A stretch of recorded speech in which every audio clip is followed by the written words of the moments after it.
Hi, my name's Raji, Ahsan, and this is Smith Canteen in Carroll Gardens, Brooklyn, where I worked as a barista for some years.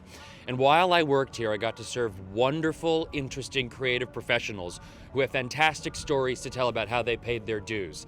This show is a love letter to us millennials about what it takes to get to where you want to go. Hard work, persistence, and I hope you enjoy it.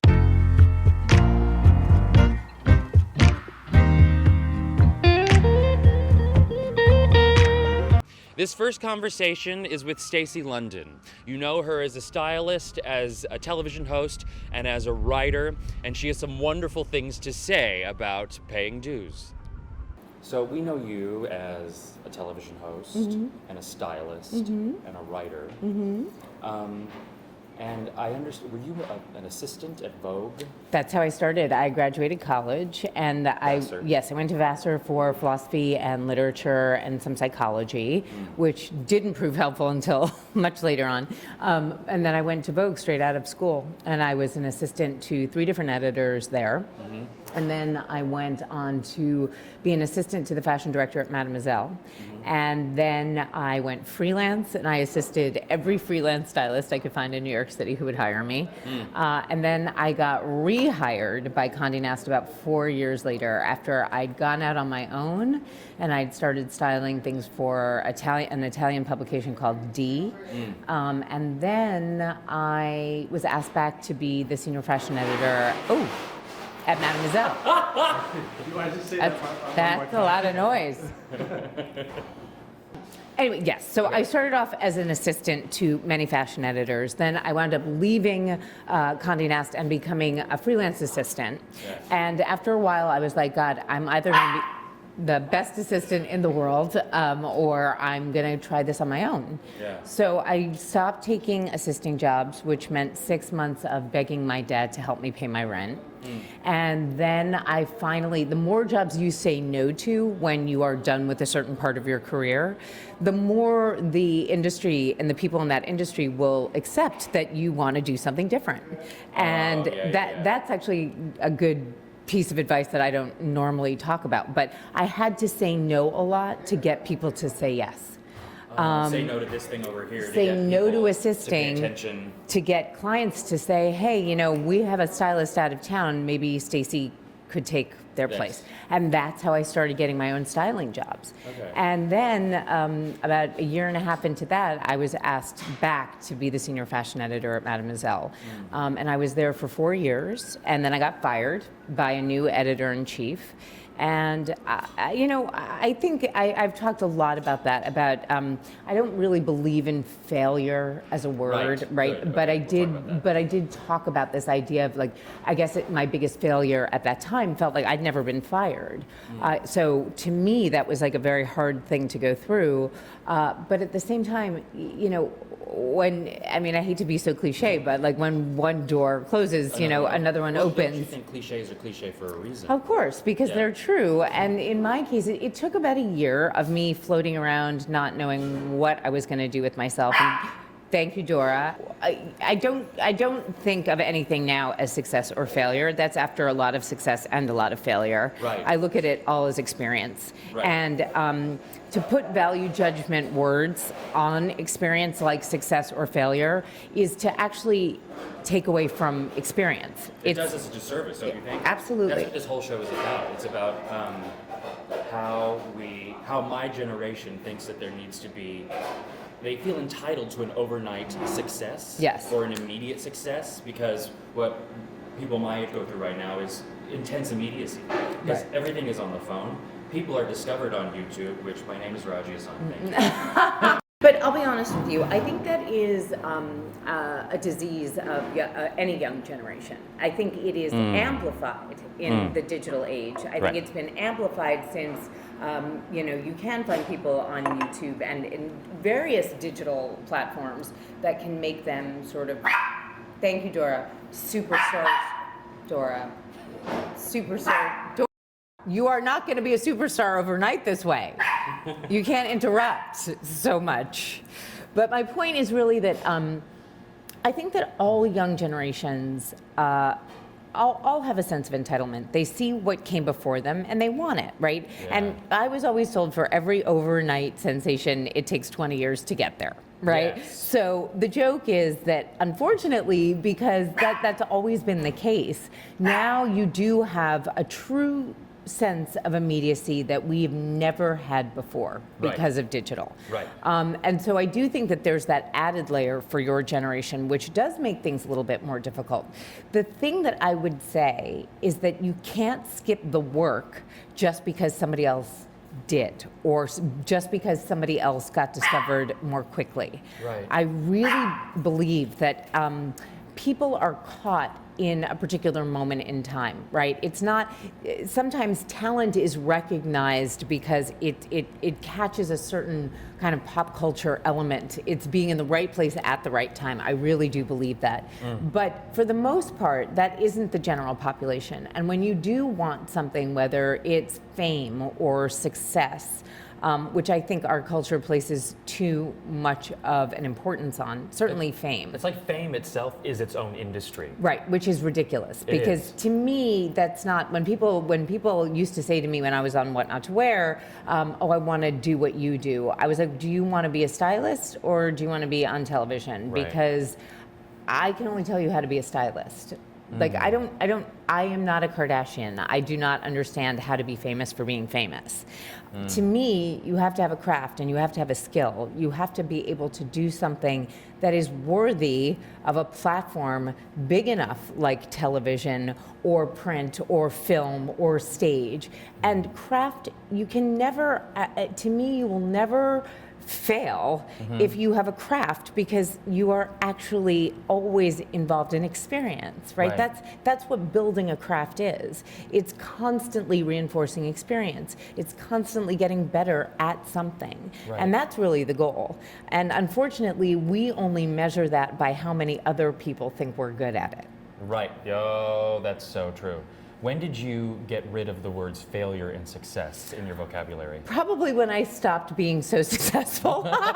Which was No, when I did What Not to Wear for 10 years, and in the process of that 10 years, I also worked for Oprah. I also worked for Access Hollywood. I worked for the Today Show. I did Pantene commercials and I Dr. remember Scholl's, those, by right? the way. Your hair was like luxurious. And I'm telling you, it was my real hair. Did you use Pantene in Yes. those commercials? And actually, I used Pantene since I was 14, which is part of the reason they hired me. Fantastic.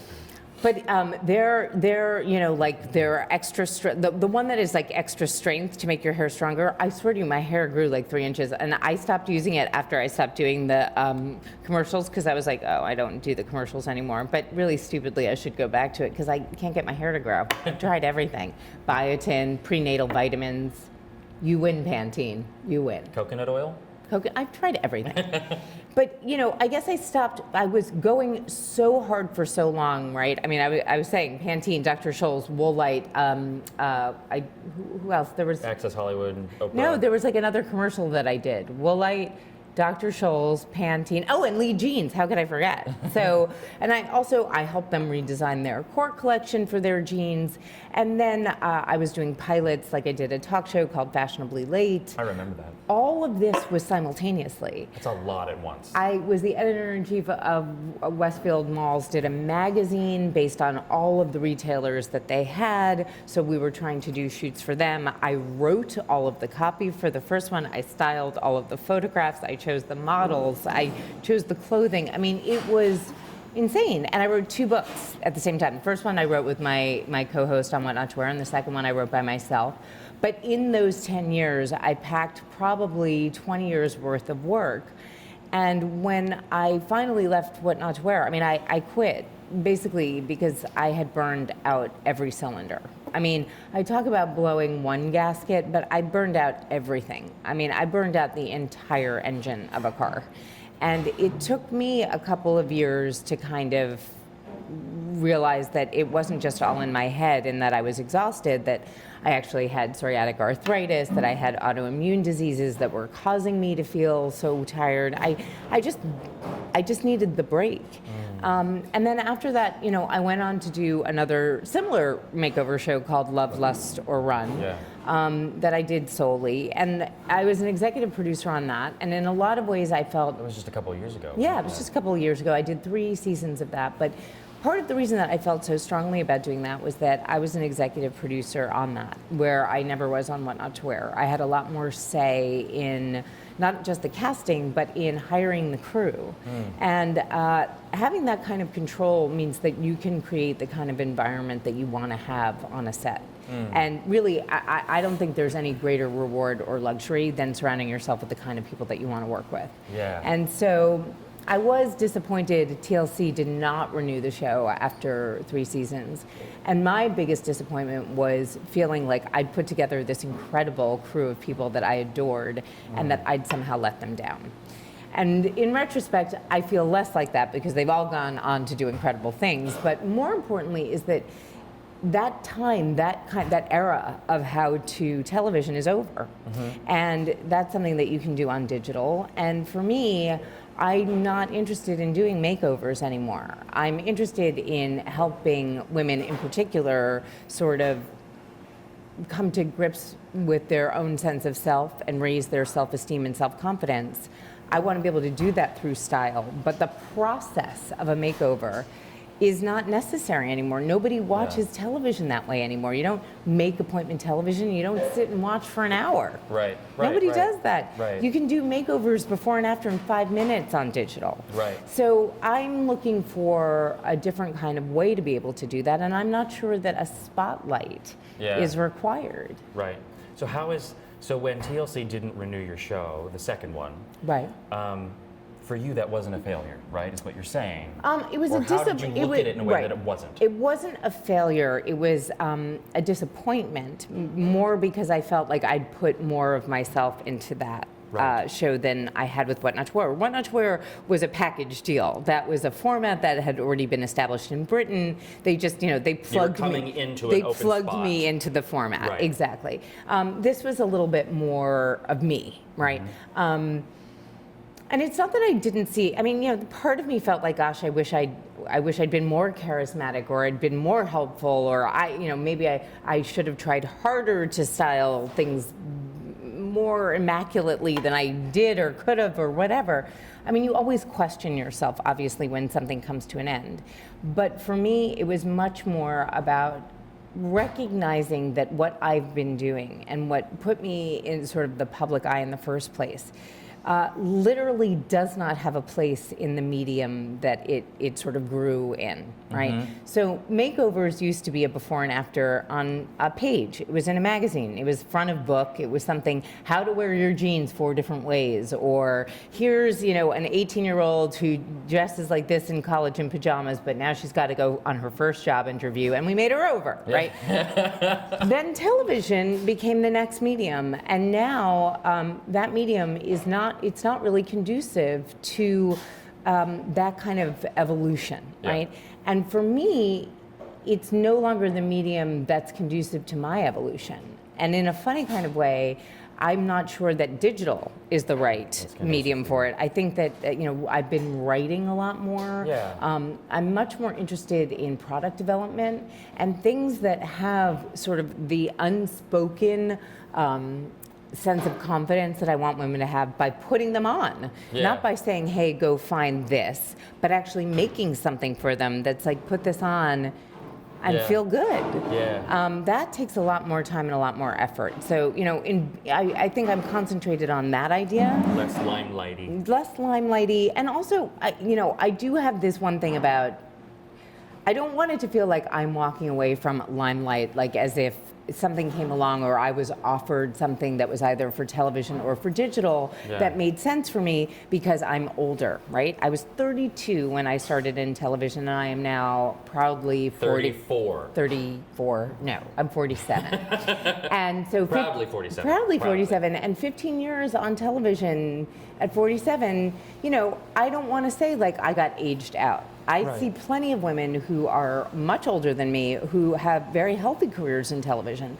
I don't want to be one of those women who was like, I was too old and I didn't I didn't make sense in that genre anymore. I don't believe that. Right. I believe what I do needs to be seen differently. If I stay in the style category, then something new for style has to happen in television. Makeovers are just not interesting on TV anymore. Right. Style has to come at television from a different perspective, and at least I haven't figured out what that is yet. So in the meantime, I want to be able to still create things that I think are as helpful, if not more helpful, for women who have come to trust me in a 15-year period. So what you're saying, so what I hear a theme, that when you were at Vogue as an assistant, you paid your dues in this way, right? And now you're going through this makeover, pun intended, of your career, right? And you're paying your dues a different way. Well, right? and I don't even see it as a makeover. I think it's an evolution, right? I mean, that's the way life is, right? Yeah. You do things, you move on. It doesn't mean that some people stay in the same job their whole lives, but they still evolve within that job. Mm-hmm. For me, I see my life as much more in phases, but there's still evolution to it, right? I started in print, I wound up in television, and I don't know what the next phase is. And that's okay, right? I mean, I have days where I'm like, oh shit, I need to make more money, or, gosh, what if I never make money again, or what if nobody ever hires me, or what if I don't have an audience that knows me anymore because I haven't been on TV for a while. And then I think, I work for Rachel Ray. I still do Access Hollywood. I'm still going to the Oscars. I'm going to the Oscars. I still am involved in a way where I feel like there's always going to be possibility. There's always the question of opening. What I'm waiting for in terms of my evolution is another aha moment. Yeah. That is something that I haven't really had strongly in a while. Yeah. I'm starting to come to terms with that with writing, and talking about aging and style, because it's something that I'm going through personally. And what I found very much is that the more personal, transparent, and authentic you can be, it's the easiest way to have an audience relate to you. Yeah. That wasn't always the case, right? Yeah. It was always about putting on airs, an image, and right? Here's my persona, right? Which is why you are seeing me with no makeup today, in very casual clothes, and I'm not even sure I put my lipstick on right, but this is me. This is who I am now. This is who I am most days. I love spending time with my boyfriend and my dog, who is now being quiet, but give her a couple seconds and she'll want to chime in again.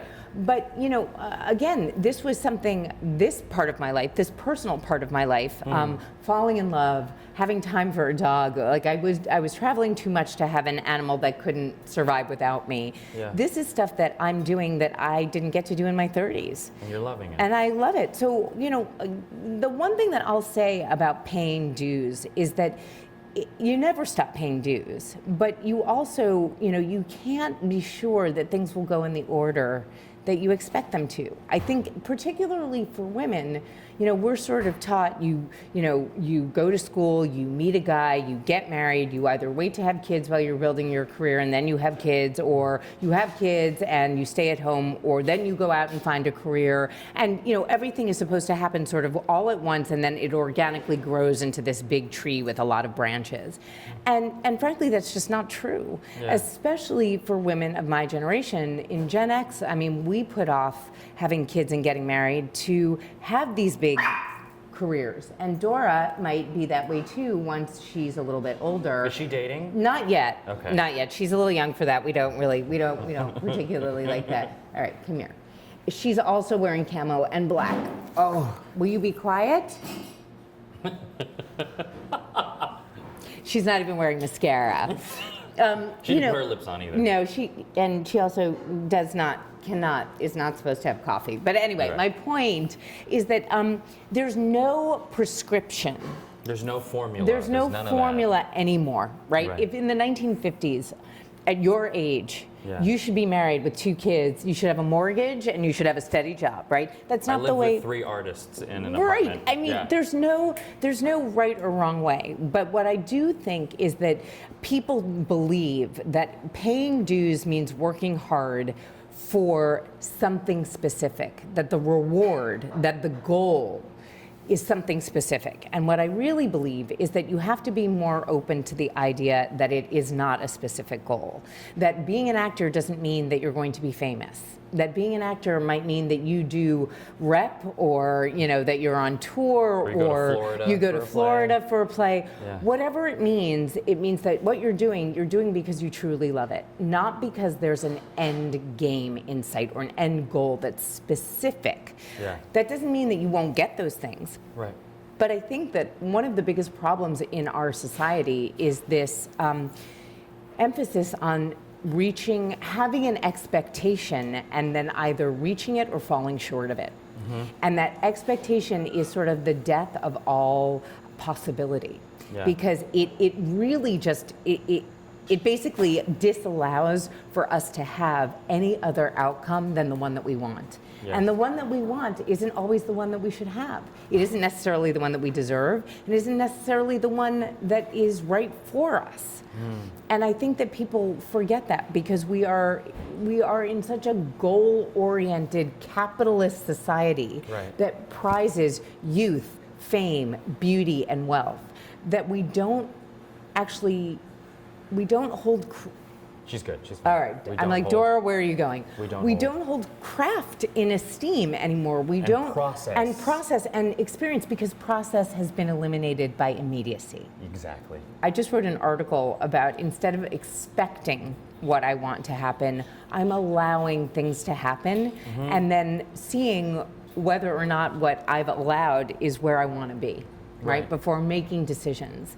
Because 9 times out of 10, I see people say, I'm doing this because I want this, instead of, hey, this opportunity presented itself to me. Does this feel right? Does this seem like something I should do, even though it may not have been part of the game plan? Mm-hmm. I think we miss opportunities when we close ourselves off to the idea that something that doesn't feel like, well, this isn't going to make me the famous actor that I want to be, or this isn't going to make me a famous stylist. Right. And who knows where that could go? Exactly. Even. We disallow for that possibility, as Dora certainly understands. I mean, here she was being fostered by this lovely couple, and I said I was going to foster her for a weekend, and she was like, no, I think we should stick together. Forever and ever. Forever and ever. Thank you. You're welcome. Great.